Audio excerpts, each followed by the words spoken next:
Good morning students. तो आज हम करेंगे आपका lecture number 7 of your chapter, that is chapter first, matter in our surrounding. बेटा पिछले वीडियो लेक्चर में हमने पढ़ा था कि आपके जो स्टेट है एक फॉर्म से दूसरे फॉर्म में, मैटर की जो स्टेट है एक फॉर्म से दूसरे फॉर्म में कैसे कन्वर्ट हो सकती है। तो आपने कहा था कि सॉलिड को अगर आप लिक्विड में कन्वर्ट करते हो तो आपको टेम्परेचर देना पड़ेगा, हीट देनी पड़ेगी, और लिक्विड को अगर आप गैस में कन्वर्ट करते हो तो आपका क्या देना पड़ेगा, हीट देनी पड़ेगी, तब जाके आपका लिक्विड गैस में कन्वर्ट होगा। और हमने रिवर्स प्रोसेस भी आपका देखा था कि अगर आपको गैस को लिक्विड में कन्वर्ट करना हो तो कूलिंग देनी पड़ेगी, और अगर लिक्विड को वापस से सॉलिड में कन्वर्ट करना हो तो आपको लिक्विड को कूल करना पड़ेगा, यानी कि फ्रीज करना पड़ेगा। ठीक है बेटा, तो आज हम आपका effect of temperature on state change दोबारा से कंटिन्यू करेंगे। ठीक है बेटा, तो देखो आपका क्या है, आज का टॉपिक रहेगा effect of temperature change on state, कि आपकी जो डिफरेंट स्टेट है, हमने तीन मेनली ली थी, solid, liquid and gas. Solid, liquid और गैस पे क्या फर्क पड़ता है जब आप टेम्परेचर को क्या करते हो, इंक्रीज करते हो या फिर डिक्रीज करते हो। बेटा आपने पढ़ा था कि अगर आप सॉलिड को लिक्विड में कन्वर्ट कर रहे हो तो आप क्या करते हो, आप हीट प्रोवाइड करते हो। ठीक है, तो हीट प्रोवाइड करते हो इसका मतलब क्या है, आप टेम्परेचर दे रहे हो। तो जैसे ही आप टेम्परेचर देते हो या आप जैसे ही सॉलिड पार्टिकल्स को या सॉलिड सब्सटेंस को हीट देते हो तो जो आपके पार्टिकल्स है क्या करते हैं, आप हीट दे रहे हो तो क्या होता है, वो पार्टिकल्स काइनेटिक एनर्जी गेन कर लेते हैं हीट में से। तो जैसे ही काइनेटिक एनर्जी गेन करते हैं वो अपनी ही पोजीशन पे वाइब्रेट होना स्टार्ट हो जाते हैं ऐसे। ठीक है, आप और हीट इंक्रीज करोगे यानी कि और टेम्परेचर इंक्रीज करोगे तो क्या होगा, और ज्यादा वाइब्रेशन होने लगेगी, और उस ज्यादा वाइब्रेशन के कारण क्या होगा, वो अपनी जगह से मूव करने लग जाएंगे बेटा। ठीक है, तो जैसे ही मूव करेंगे इसका मतलब क्या हुआ, वो मोशन शो कर रहे हैं, और मोशन किस कारण शो कर रहे हैं, क्योंकि उनमें जो फोर्स ऑफ अट्रैक्शन था वो हीट के कारण, ज्यादा हीट आप सप्लाई कर रहे हो तो वो हीट के कारण जो फोर्स ऑफ अट्रैक्शन था सॉलिड के पार्टिकल्स के बीच में वो धीरे धीरे डिक्रीज होता जा रहा है। क्यों डिक्रीज होता जा रहा है, क्योंकि हीट ज्यादा देने से या टेम्परेचर इंक्रीज करने से पार्टिकल्स में काइनेटिक एनर्जी इंक्रीज होती जा रही है। तो काइनेटिक एनर्जी इंक्रीज हो रही है तो ज्यादा क्या होगा, टेम्परेचर आप इंक्रीज कर रहे हो तो काइनेटिक एनर्जी भी इंक्रीज हो रही है, पार्टिकल्स के बीच में ज्यादा वाइब्रेशन हो रही है। ज्यादा वाइब्रेशन के कारण वो क्या कर रहे हैं, मोशन शो कर रहे हैं, मूव कर रहे हैं एक दूसरे से इधर उधर, और मूवमेंट के कारण इनमें जो फोर्स ऑफ अट्रैक्शन थी वो डिक्रीज हो रही है। ठीक है, और फोर्स ऑफ अट्रैक्शन डिक्रीज हो रही है यानी कि ये एक दूसरे से दूर जा रहे हैं, मूव कर रहे हैं। ठीक है, तो एक दूसरे से दूर जा रहे हैं तो अब इनमें जो स्पेस हो गई, इंटरमॉलिक्यूलर स्पेस जो आप बोलते हो पार्टिकल्स के बीच की स्पेस को, इंटरमॉलिक्यूलर स्पेस, वो क्या हो गई, इंक्रीज हो गई। तो बेटा आपका टेम्परेचर इंक्रीज करने से पार्टिकल्स क्या करेंगे, काइनेटिक एनर्जी को गेन करेंगे, अपनी पोजीशन पे वाइब्रेशन शो करेंगे। आप जब टेम्परेचर और ज्यादा इंक्रीज करोगे तो पार्टिकल्स में काइनेटिक एनर्जी और ज्यादा इंक्रीज होगी। काइनेटिक एनर्जी ज्यादा इंक्रीज होने के कारण अब वो ज्यादा वाइब्रेशन शो करेंगे। ज्यादा वाइब्रेशन के कारण उनमें क्या होगा, मूवमेंट होनी स्टार्ट हो जाएगी। मूवमेंट हो रही है यानी कि उनमें फोर्स ऑफ अट्रैक्शन डिक्रीज होती जा रही है, और intermolecular space between particles increase होती जा रही है। ठीक है बेटा, तो देखो क्या है आपका ऑन इंक्रीजिंग टेम्परेचर, जब आप सॉलिड का टेम्परेचर इंक्रीज करते हो, सॉलिड के पार्टिकल आपके कैसे है, एक दूसरे के ऐसे पास पास है।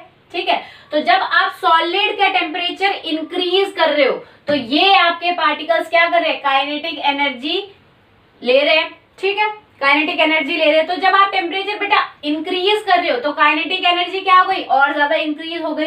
Kinetic energy of particle increases, तो काइनेटिक एनर्जी ज्यादा इंक्रीज होने के कारण उनमें अब जो वाइब्रेशन है, अपनी पोजीशन पे जो वाइब्रेशन हो रही थी वो ज्यादा हो जाएगी।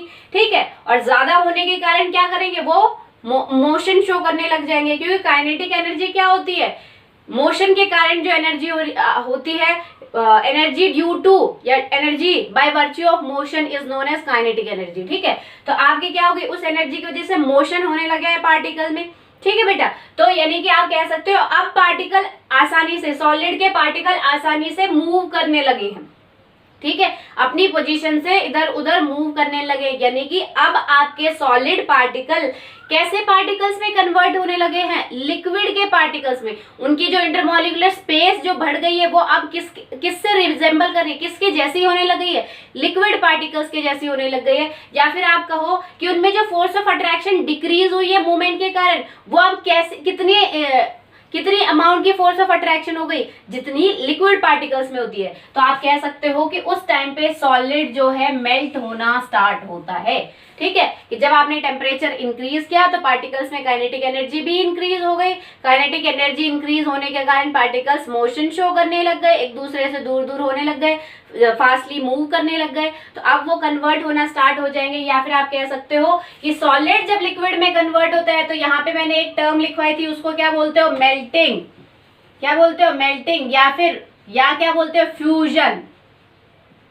ठीक है बेटा, तो आप कह सकते हो कि उस टाइम पे क्या हो रहा है, आपका सॉलिड जो है मेल्ट होना स्टार्ट हो गया और कन्वर्ट होने लग गया किसमें, लिक्विड में। ठीक है बेटा, अब देखो आप जो एनर्जी सप्लाई कर रहे हो, आप जो हीट सप्लाई कर रहे हो, तो मैंने आपको एक एक्सपेरिमेंट करवाया था प्रीवियस लेक्चर में कि क्या जब आप बंसन बर्नर से हीट सप्लाई कर रहे हो, ठीक है, तो जब आप मान लो 1 सेकेंड के बाद कुछ जो आपकी आइस जो है वो लिक्विड में कन्वर्ट होनी स्टार्ट हो गई है, ठीक है, आप और हीट प्रोवाइड कर रहे हो, तो वो हीट जो है आपकी वो हीट जा रही है, कहीं ना कहीं छुप रही है, वो जिसको आप हिडन हीट कह रहे थे, या फिर आप कहते हैं लेटेंट हीट। ठीक है, और फ्यूजन का मतलब क्या है, फ्यूजन मैंने यहाँ टर्म लिखवाई थी, मेल्टिंग को ही फ्यूजन बोलते हैं, यानी कि जब आपका सॉलिड मेल्ट होता है लिक्विड में, उस टर्म को आप फ्यूजन बोलते हो। ठीक है, तो फ्यूजन के टाइम जो हीट आप सप्लाई कर रहे हो वो कहीं ना कहीं हाइड हो रही थी, तभी तो थर्मामीटर में कोई डिक्रीज या इंक्रीज टेम्परेचर में शो नहीं करी थी। आपका जो थर्मामीटर में टेम्परेचर जो इनिशियली आपने आइस का टेम्परेचर लिया था 0 डिग्री सेल्सियस, उतना ही था। कब तक उतना था, जब तक वो सारे सॉलिड पार्टिकल्स कन्वर्ट ना हो जाए लिक्विड में। यानी कि जो आप बंसन बर्नर से हीट सप्लाई कर रहे हो वो कहीं ना कहीं हाइड हो रही है।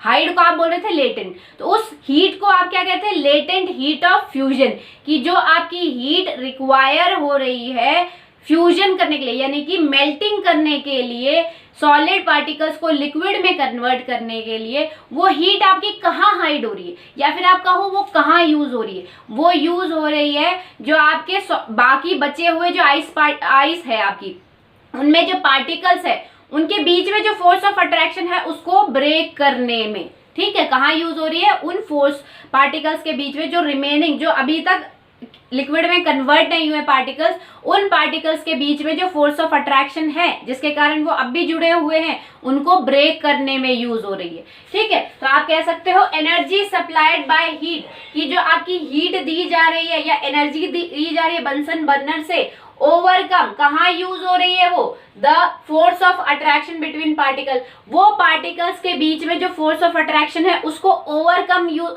करने में यूज हो रही है, उसको ओवरकम मतलब उसको ब्रेक करने में यूज हो रही है। ठीक है बेटा, तो अब मैंने आपको बताया था, हमने प्रीवियस लेक्चर में मेल्टिंग पॉइंट पढ़ा था। मेल्टिंग पॉइंट क्या होता है, मेल्टिंग पॉइंट आपका वो टेम्परेचर होता है जिसपे आपका लिक्विड स्टार्ट हो मेल्ट करना। ठीक है, सॉरी, आपका सॉलिड जो है स्टार्ट हो मेल्ट करना, किसमें कन्वर्ट हो, मेल्ट हो के लिक्विड में। ठीक है, तो आप कहोगे melting point is a temperature at which a solid starts melting is known as melting point. ठीक है बेटा, एक और बात, मेल्टिंग पॉइंट ऑफ आइस जब आपका लिक्विड में कन्वर्ट होता है तो आइस की मेल्टिंग पॉइंट क्या है, आइस किस टेम्परेचर पे लिक्विड में कन्वर्ट होता है, तो 0 डिग्री सेल्सियस। ठीक है, अब आपको पता है कि डिग्री सेल्सियस, मैंने आपको टेम्परेचर में पढ़ाया था कि डिग्री सेल्सियस जो है आपका वो एब्सोल्यूट स्केल नहीं है। आपका एब्सोल्यूट स्केल कौन सा होता है, केल्विन होता है। यानी कि आपको हर समय जब भी टेम्परेचर डिग्री सेल्सियस या डिग्री फ़ारेनहाइट में गिवन होगा, आप किस में कन्वर्ट करोगे, केल्विन में कन्वर्ट करोगे। अब केल्विन में कैसे कन्वर्ट करोगे, मैंने आपको बताया था क्या फॉर्मूला होता है, K = डिग्री सेल्सियस प्लस 273। ठीक है, अब यहाँ पे डिग्री सेल्सियस की वैल्यू कितनी है, मतलब मेल्टिंग पॉइंट जो है आपका आइस का कितना होता है, 0 डिग्री, तो आप लिख सकते हो 0 + 273 that is equal to kelvin में जो मेल्टिंग पॉइंट होगा आइस का, केल्विन स्केल में कितनी वैल्यू होगी उसकी 273। तो अगर आपसे पूछा जाए कि आइस का मेल्टिंग पॉइंट कितना है तो 0 डिग्री सेल्सियस गिवन है तो वो भी सही है, या फिर 273 केल्विन गिवन है तो वो भी सही है बेटा। ठीक है, आप सारे टेम्परेचर को एब्सोल्यूट स्केल में कन्वर्ट करते हो क्योंकि टेम्परेचर की एसआई यूनिट आपकी क्या है, केल्विन है। ठीक है बेटा, तो आगे देखो बेटा आपका क्या है, each pure solid has a fix melting point. हर एक प्योर सॉलिड की फिक्स मेल्टिंग पॉइंट होता है। जैसे आपका क्या है लिक्विड, जैसे एग्जांपल ले लो वाटर जो है आपका बेटा एमपीटी मतलब मेल्टिंग पॉइंट। ठीक है, तो वाटर जो है आपका प्योर वाटर का को अगर आप फ्रीज करो वो आइस में कन्वर्ट हो जाता है। ठीक है, तो उस आइस को अगर आप मेल्ट करो तो कितने पे होगी, वो हमेशा ही 0 डिग्री सेल्सियस पे मेल्ट होगी। ठीक है, कभी भी देख लो आप, चाहे यहाँ पे करो चाहे पंजाब में जाके आप उसको उसी बर्फ को मेल्ट करो तो वो भी 0 डिग्री सेल्सियस पे होगी। ठीक है, तो किसी भी प्योर लिक्विड का जो मेल्टिंग पॉइंट होता है, किसी भी प्योर सॉलिड का जो मेल्टिंग पॉइंट होता है वो फिक्स होता है। ठीक है, अगर आप दूध की बर्फ बना लो, ठीक है, उसको मेल्ट करो तो वो भी एक फिक्स पॉइंट पे, वो 0 डिग्री पे नहीं मेल्ट होगी, उसका हो सकता है और कोई टेम्परेचर हो। या फिर अगर आप घी को जो आपका लिक्विड फॉर्म में होता है उसको अगर सॉलिड में कन्वर्ट कर लो, उसको अगर फ्रीज कर लो और उसको फ्रीज करके जब आप मेल्ट करो तो उस टेम्परेचर को लोगे, क्या टेम्परेचर हुआ, वो आपका मेल्टिंग पॉइंट हुआ। तो घी जो है आपका, घी को जब आप सॉलिड में कन्वर्ट करोगे, सॉलिड जो घी होगा उसका भी एक फिक्स टेम्परेचर होगा जिसपे वो मेल्ट होगा। ठीक है, तो हर एक टाइप के सॉलिड का एक फिक्स टेम्परेचर होता है जिसपे वो मेल्ट होता है, उसी फिक्स टेम्परेचर पे वो हमेशा मेल्ट होगा, चाहे आप यहाँ कर रहे हो या किसी और प्लेस पे जाके उसको मेल्ट कर रहे हो। ठीक है बेटा, तो मेल्टिंग पॉइंट किसी एक पर्टिकुलर सॉलिड का हमेशा ही फिक्स होता है। ठीक है, अब बात करते हैं लेटेंट हीट ऑफ फ्यूजन, जो आपको मैंने प्रीवियस लेक्चर में पढ़ाई थी। क्या होती है आपकी latent heat of fusion? Latent means hidden, ठीक है, और फ्यूजन मीन्स मेल्टिंग। तो वो हिडन हीट या फिर आप कह सकते हो वो हिडन टेम्परेचर जो कि आपका यूज हो रहा है, किस लिए यूज हो रहा है आपका, जो आपके सॉलिड पार्टिकल्स है उनके बीच में जो फोर्स ऑफ अट्रैक्शन है उसको तोड़ने में, यानी कि सॉलिड पार्टिकल्स को मेल्ट करने में जो हीट आपकी रिक्वायर्ड है उसको आप बोलते हो लेटेंट हीट ऑफ फ्यूजन। ठीक है, इसकी डेफिनेशन क्या थी एक बार रिवाइज कर लेते हैं। Latent heat of fusion is defined as the amount of heat required, कि कितनी अमाउंट आपकी हीट रिक्वायर्ड है क्या करने के लिए, to convert 1 kg of solid into liquid. 1 kg solid को लिक्विड में कन्वर्ट करने के लिए जितनी अमाउंट ऑफ हीट एनर्जी आपको रिक्वायर्ड है, किस पे, at its melting point at atmospheric pressure is known as latent heat of fusion. ठीक है, कि आपको 1 kg सॉलिड को मेल्ट करने में कितनी हीट रिक्वायर हो रही है, टोटल कितनी हीट, कि आपका वो पूरा सॉलिड कन्वर्ट हो जाए पूरे लिक्विड में, तो उसमें टोटल कितनी हीट रिक्वायर हो रही है at its melting point and at 1 atmospheric pressure, या फिर आप कह सकते हो एट एटमॉस्फेरिक प्रेशर। ठीक है, तो वो आपकी हो गई लेटेंट हीट ऑफ फ्यूजन। तो बेटा आप यहाँ से देख सकते हो मैंने लिखा है latent heat of fusion of ice. Ice की लेटेंट हीट जो है वो होती है 3.34 इंटू 10⁵ जूल पर केजी। ठीक है, ये जो आपका डाटा है इसको आप डिटरमाइन नहीं कर सकते हो क्योंकि ये आपका एक्सपेरिमेंटल डाटा है। एक्सपेरिमेंट से पता चला है कि आइस को मेल्ट करने के लिए, आइस को पूरा लिक्विड में कन्वर्ट करने के लिए इतनी लेटेंट हीट की रिक्वायरमेंट होती है। ठीक है, तो आप इस वैल्यू को डिटरमाइन नहीं कर सकते क्योंकि ये एक्सपेरिमेंटल कॉन्सेप्ट है, पर आप इसकी यूनिट को डिटरमाइन कर सकते हो। यूनिट आपकी कैसे पता लगेगी, देखो डेफिनेशन के अकॉर्डिंग ही निकल जाती है इसकी यूनिट। लेटेंट हीट क्या होती है, द अमाउंट ऑफ हीट, और आपको पता है हीट की जो एसआई यूनिट होती है, हीट क्या है, एक फॉर्म है एनर्जी का। ठीक है, तो हीट की एसआई यूनिट होती है आपकी जूल। ठीक है, तो कितनी हीट रिक्वायर है 1 kg सॉलिड को कन्वर्ट करने में, यानी कि आप किसको कन्वर्ट कर रहे हो, सॉलिड को, और सॉलिड की मास आप देखते हो, क्या मास की यूनिट क्या होती है, केजी होती है। तो 1 kg सॉलिड को कन्वर्ट करने के लिए लिक्विड में कितनी हीट रिक्वायर हो रही है, यानी कि हीट को आप लेते हो जूल, और वो जूल कितनी रिक्वायर है क्या करने के लिए, 1 केजी को कन्वर्ट करने के लिए, 1 केजी सॉलिड को लिक्विड में कन्वर्ट करने के लिए। तो आप कह सकते हो लेटेंट हीट ऑफ फ्यूजन की यूनिट होती है जूल पर केजी की कितनी जूल एनर्जी या कितनी जूल हीट रिक्वायर है 1 केजी को कन्वर्ट करने के लिए लिक्विड में। ठीक है बेटा, अब बात करते हैं फ्रीजिंग की। ये तो आपकी हो गई जब आपका सॉलिड किस में कन्वर्ट हुआ, लिक्विड में। अब बात कर रहे हैं फ्रीजिंग की। तो फ्रीजिंग का आपका क्या होता है, जब आपका लिक्विड जो है आपका कन्वर्ट होता है किसमें, सॉलिड में, यानी कि रिवर्स जब प्रोसेस होता है। तो बेटा रिवर्स प्रोसेस में आप क्या करते हो, यहाँ मैंने आपको एक चीज लिखी थी, क्या, फ्रीजिंग, ठीक है, या फिर आप इसको कूलिंग भी बोल सकते हो, मैंने बताया था आप इसको कूलिंग भी बोल सकते हो। ठीक है, तो आप क्या कर रहे हो, यहाँ लिख देती हूँ कूलिंग। ठीक है, तो आप क्या कर रहे हो बेटा कि अगर आपको लिक्विड किसी भी लिक्विड सब्सटेंस को मैटर के लिक्विड फॉर्म को अगर आपको सॉलिड में कन्वर्ट करना है तो आप क्या करते हो, कूलिंग करते हो।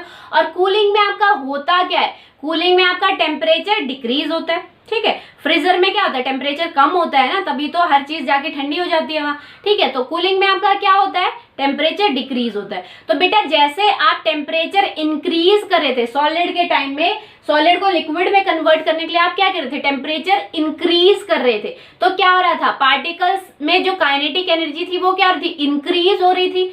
ऐसे ही इसमें रिवर्स होगा, जैसे आप टेम्परेचर को डिक्रीज करोगे, कूलिंग में टेम्परेचर डिक्रीज होता है, कम होता है। ठीक है, तो जैसे ही आप टेम्परेचर डिक्रीज करोगे लिक्विड का, क्या होगा, काइनेटिक एनर्जी, पार्टिकल्स में जो काइनेटिक एनर्जी थी वो भी कम हो जाएगी।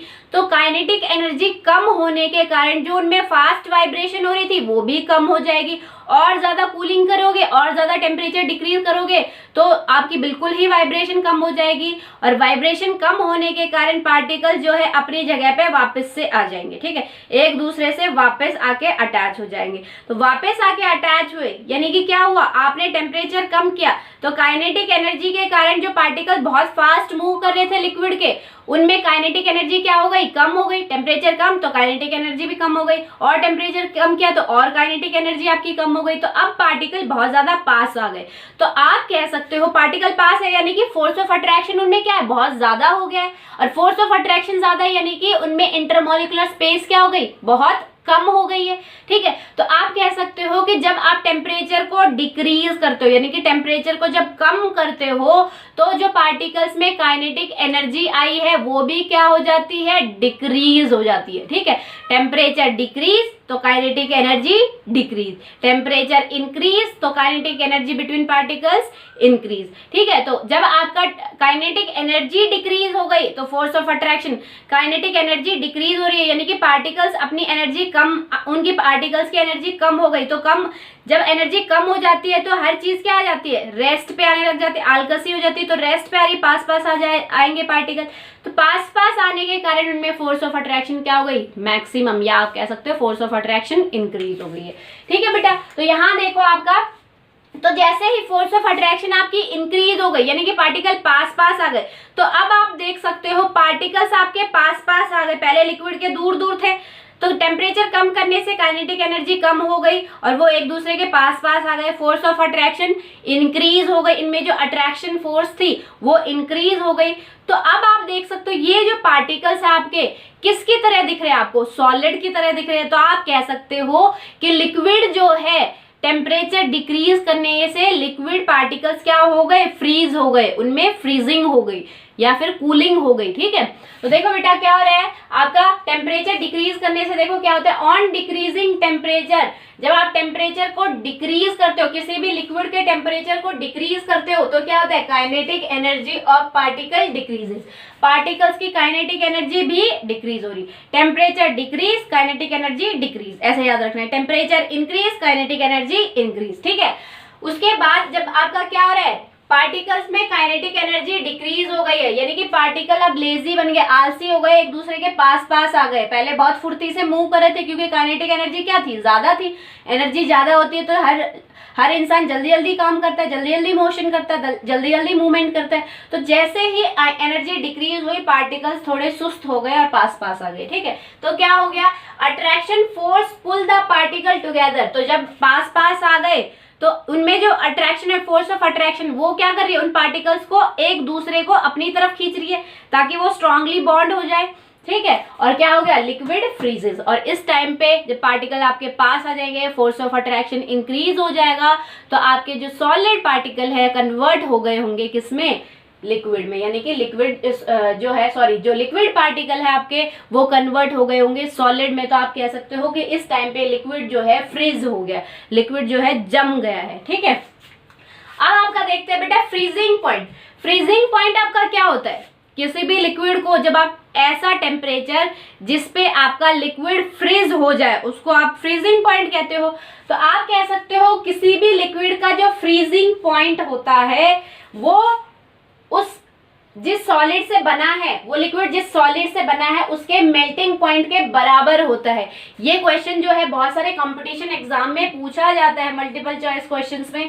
देखो बेटा, फॉर एग्जांपल मैं आपको बताऊं, आइस जो है, आइस का वाटर का फ्रीजिंग पॉइंट क्या है, यानी कि हम लिक्विड ले रहे हैं, किसी भी लिक्विड का फ्रीजिंग पॉइंट। ठीक है, तो हमने मान लिया वाटर का फ्रीजिंग पॉइंट क्या है, वाटर कब फ्रीज होता है और कन्वर्ट होता है आइस में, 0 डिग्री सेल्सियस पे। वाटर का फ्रीजिंग पॉइंट क्या होता है, 0 डिग्री सेल्सियस। और आपको पता है कि उस आइस का, अब वाटर जो है आइस में फ्रीज हो गया किस टेम्परेचर पे, 0 डिग्री सेल्सियस पे, यानी कि वाटर लिक्विड में कन्वर्ट हो गया।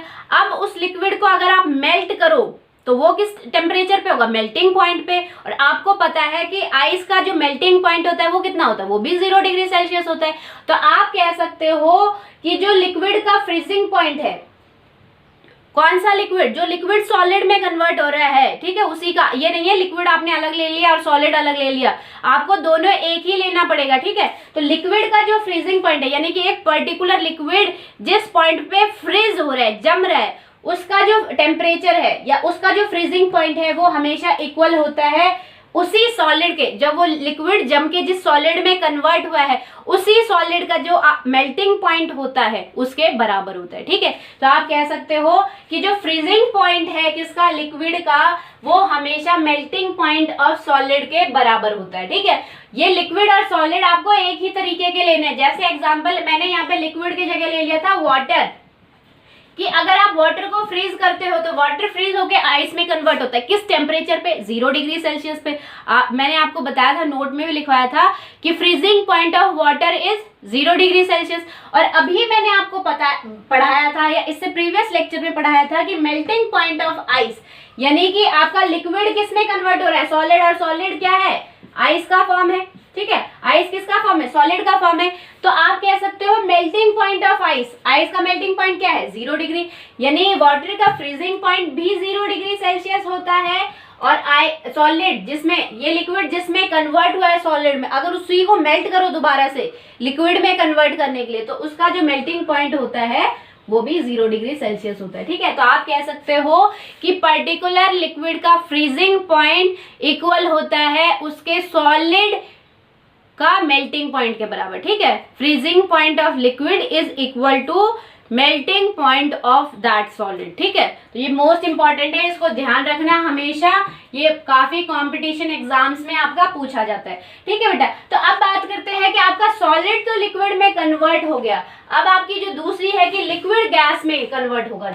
जब आपका लिक्विड जो है किस में कन्वर्ट होगा, गैस में कन्वर्ट होगा। तो लिक्विड गैस में कब कन्वर्ट होता है, जब आप लिक्विड को बॉईल करते हो। तो बॉईल करते हो तो क्या होता है, लिक्विड बॉईल होके वेपर्स में कन्वर्ट होता है, और वेपर्स आपकी किसके फॉर्म में, गैस के फॉर्म में।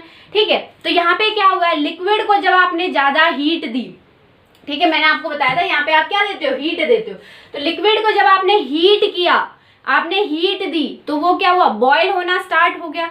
ठीक है, तो आपने यहाँ पे बॉइलिंग लिखा था, क्या लिखा था, बॉइलिंग। तो लिक्विड को जब आपने बॉयल किया या बॉइलिंग की उसकी, या आपने हीट दिया, या फिर आप कह सकते हो लिक्विड का जब आपने टेम्परेचर इंक्रीज किया, तो वो कन्वर्ट होता है गैस में। ठीक है बेटा, तो गैस में कन्वर्ट होता है। ठीक है, तो देखो यहाँ पे क्या है, आपका लिक्विड के पार्टिकल्स इतने इतने दूर है, आपने हीट दी। ठीक है, हीट देने से क्या होता है, काइनेटिक एनर्जी, मतलब आपने हीट इंक्रीज कर रहे हो, उस लिक्विड की हीट इंक्रीज कर रहे हो, तो काइनेटिक एनर्जी पार्टिकल्स में इंक्रीज हो रही है, तो ये और ज्यादा मोशन शो करने लगेंगे। ठीक है, तो अब इतना ज्यादा मोशन शो करे, यानी कि फोर्स ऑफ अट्रैक्शन कम हो गया है, तभी तो इतना ज्यादा मोशन शो कर रहे हैं। और इंटरमोलिकुलर फोर्स जो हो गया पार्टिकल्स में वो बढ़ गया है, तभी तो फ्रीली मूव कर रहे हैं। ठीक है, तो इस टाइम पे आपका क्या होगा, लिक्विड पार्टिकल्स कन्वर्ट हो जाएंगे गैस में। ठीक है, तो आप कह सकते हो कि आपका क्या है, लिक्विड को अगर आपको गैस में कन्वर्ट करना है तो आप बॉयल करते हो उसको। तो यानी कि बॉइलिंग पॉइंट आपका क्या होता है, बॉइलिंग पॉइंट, जिसको आप बीपी से या बीपीटी से भी लिखते हो। ठीक है, बॉइलिंग पॉइंट क्या होता है, मैंने आपको प्रीवियस वीडियो में बताया था। बॉइलिंग पॉइंट क्या होता है, the temperature at which a liquid starts boiling. आपका एक ऐसा टेम्परेचर, आपका एक ऐसा पॉइंट जब आपका कोई भी लिक्विड बॉयल होना स्टार्ट हो, उस पॉइंट को आप कहते हो बॉइलिंग पॉइंट। और वाटर का बॉइलिंग पॉइंट कितना होता है, 100 डिग्री सेल्सियस। ठीक है बेटा, अब देखो आप डिग्री सेल्सियस, क्या ये एब्सोल्यूट स्केल है, नहीं, आपका एब्सोल्यूट स्केल टेम्परेचर का क्या होता है, केल्विन। तो अगर आपको इसे केल्विन में कन्वर्ट करना है तो आपका क्या होता है, केल्विन का formula K equal two degree Celsius plus 273। ठीक है बेटा, तो डिग्री सेल्सियस की वैल्यू कितनी दी है, 100 प्लस 273, यानी कि K केल्विन में कितनी आएगी, 373। तो आप कह सकते हो कि आपका जो वाटर है बॉयल होता है, या फिर आप कह सकते हो boiling point of water is equal to 373 kelvin. Kelvin scale में इसकी वैल्यू 373 होती है।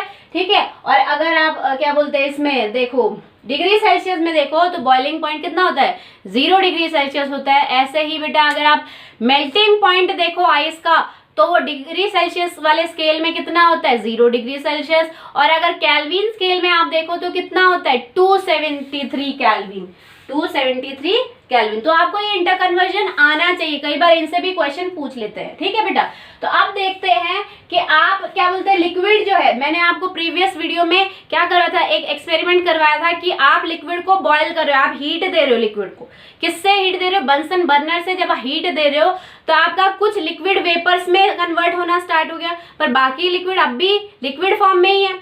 तो आप कंटिन्यूअसली हीट दे रहे हो, वो हीट जाके कहीं ना कहीं हाइड हो रही है या फिर छुप रही है, और उस हीट को आपने कहा था, उस हाइड हीट को कहा था लेटेंट हीट ऑफ वेपोराइजेशन। क्या कहा था, लेटेंट हीट ऑफ वेपोराइजेशन। तो जैसे आपने लेटेंट हीट ऑफ फ्यूजन की डेफिनेशन पढ़ी थी, तो अब आप लेटेंट हीट ऑफ वेपोराइजेशन की भी डेफिनेशन अपने आप बना सकते हो। क्या होती है, the amount of heat required, कि वो जो हीट आप दे रहे हो, जो बंसन बर्नर से हीट दे रहे हो, वो क्या कहाँ यूज हो रही है, वो जो रिमेनिंग लिक्विड के पार्टिकल्स है जिनमें जो फोर्स ऑफ अट्रैक्शन है, उस फोर्स ऑफ अट्रैक्शन को तोड़ने में यूज हो रही है, ताकि वो फोर्स ऑफ अट्रैक्शन टूट जाए और लिक्विड पार्टिकल दूर दूर होके किसमें कन्वर्ट हो जाए, गैस में कन्वर्ट हो जाए। ठीक है, तो आप कहोगे लेटेंट हीट ऑफ वेपोराइजेशन की डेफिनेशन क्या हो गई, the amount of heat required to convert 1 kg liquid into gas at its boiling point at atmospheric temperature. ठीक है बेटा, क्या कहोगे कि बॉइलिंग पॉइंट पे, किसी भी लिक्विड के बॉइलिंग पॉइंट पे जितनी हीट रिक्वायर्ड हो रही है उस लिक्विड के द्वारा क्या करने के लिए, उस लिक्विड को कन्वर्ट करने के लिए किसमें, गैस में, उस हीट को आप कहते हो लेटेंट हीट ऑफ वेपोराइजेशन। बेटा ये दोनों जो है, लेटेंट हीट ऑफ फ्यूजन और लेटेंट हीट ऑफ वेपोराइजेशन, ये मोस्ट इंपॉर्टेंट है आपके स्कूल्स एग्जाम में। इनसे क्वेश्चन आपकी यूटीज वगैरह में जरूर बनता है, तो ये मोस्ट इंपॉर्टेंट आपके टर्म्स है, इनको अच्छे से पढ़ लेना। ठीक है, तो लिक्विड जो है आपका गैस में कन्वर्ट होता है कब, जब आपकी क्या होती है, बॉइलिंग। ठीक है, और गैस कब कन्वर्ट होता है लिक्विड में, ये तो मैंने इंक्रीज ऑफ टेम्परेचर बताया। अब इसका उल्टा पढ़े हम, गैस लिक्विड में कब कन्वर्ट होता है, जब आप टेम्परेचर डिक्रीज करते हो तो काइनेटिक एनर्जी जो गैस पार्टिकल में थी वो भी डिक्रीज हो जाएगी। अब पार्टिकल क्या हो गए, उनमें काइनेटिक एनर्जी डिक्रीज होने के कारण गैस के पार्टिकल सुस्त हो गए, एक दूसरे के पास आने लग गए, और अब वो कन्वर्ट हो जाएंगे किसमें, लिक्विड पार्टिकल्स में। ठीक है, तो इस प्रोसेस को आप कहते हो कंडेंसेशन, कंडेंसेशन।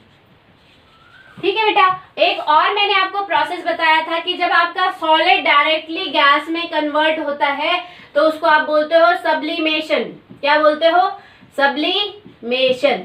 ठीक है बेटा, सब्लिमेशन क्या होता है ये हम आपके नेक्स्ट लेक्चर में करेंगे ब्रीफली। ठीक है बेटा, that's all for today, thank you.